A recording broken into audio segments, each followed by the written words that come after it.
Hello everyone, and welcome to Noodle Journey, where today I'm going to take a look at Nongshim's Ansung noodle soup, aka Ansung Tangmyeon.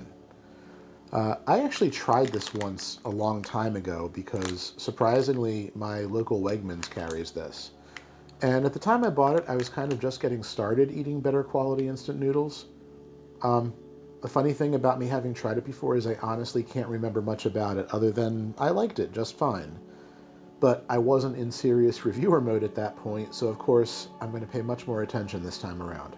Anyway, you can expect to find this for anywhere from $5 to $10 for a 4-pack depending on where you purchase it, and it is pretty much available on every Asian food website and on Amazon too. You might also see it in one of its packaging variations where it says Ansung Tangmyeon instead of Ansung noodle soup, but a little research has led me to conclude that it is almost assuredly the same contents. I think the Ansung noodle soup is for the version made in the USA, and Ansung Tangmyeon would be the text on the Korean import version. If you're wondering where the name Ansung came from, Nongshim's website tells me that Ansung is the small city in Korea where this recipe came from. There's a whole history of the soup on Nongshim's site, and it is an interesting read if you want to check it out. The bottom line is it's a mildly spicy miso soup made with beef extract in the broth. Yes, miso, hence the fermented bean flavor listed on the front here. Also shiitake mushrooms as well. Sounds yummy, right? And check this out, only 940 milligrams of sodium per serving. Tricky, tricky Nongshim. This whole bag actually has 1,860 milligrams of sodium, so it is pretty salty. So watch out for this if that bothers you. So looking inside, we've got Nongshim's terrific round noodles with wheat and potato starch, and a soup powder and a vegetable packet.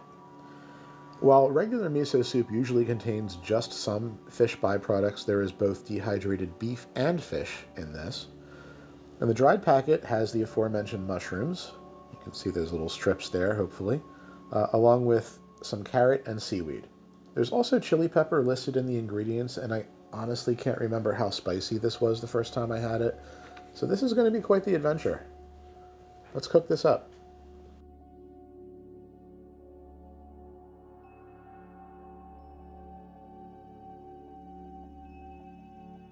And here we go. There is a very nice mushroomy smell coming off of this. You can see that those shiitake mushrooms really rehydrated nicely in the broth. Yeah, this looks great. I'm just going to dig right in.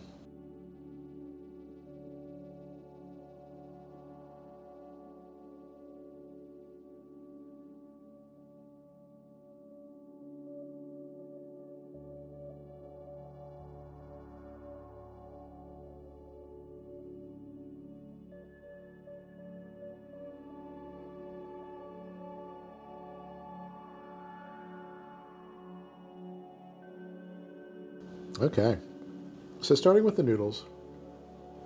One of the things I sometimes forget to mention in Nongshim reviews is that they usually have a noodle texture chart on the package that advises you on cooking time if you want your noodles firm, medium, or soft.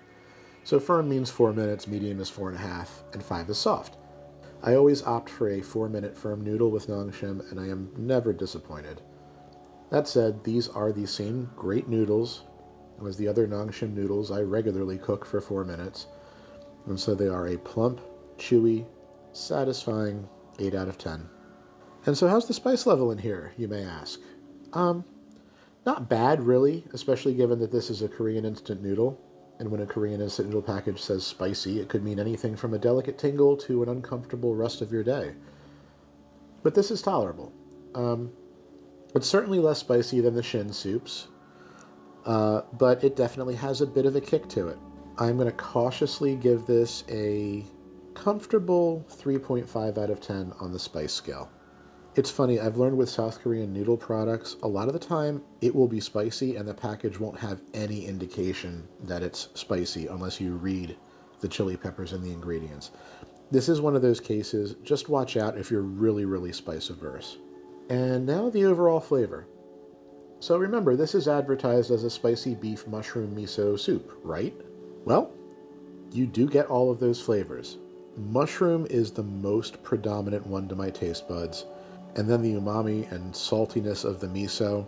I know there's beef fat in this. It doesn't really have that much of a beefy quality, but it's nice. And then you've got the seaweed, giving it a little ocean-adjacent briny umami without getting too much into fishy territory. There is fish in this. I don't notice it. You may not either. I'm pretty pleased with this overall. I really like this. I feel like in a pinch, this is something that I could make instead of Nongshim Shin and have a really, really pleasant lunch. This has a nice flavor, lots of great mushrooms. I think my only complaint might be that it does kind of get a little too salty based on the couple bites I took. So just watch out for that. So, thoroughly enjoyable. I think this is worth a 7.5 out of 10. This isn't my go-to Nongshim product, but I still think it's pretty darn tasty. And it being actually as good as I remember means that I want to buy more of this in the future. For those of you who only want a little spicy, it's a nice alternative to the Shin soups from Nongshim if those are a little too much for you.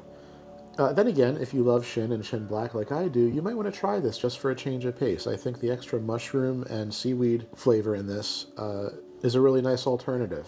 I think you'll enjoy this. Nongshim rarely disappoints, and if you see this at your local store and like all the flavors I described, give it a try. As always, I'll be back for something new in the next episode, but for now, I'm going to go enjoy this for my lunch. If you have a favorite Nongshim product that's still yet to be reviewed, tell me about it, and I'll get to it as soon as possible. In the meantime, please remember to click on both like and subscribe if you haven't done so, and I hope to see you on the next episode of Noodle Journey.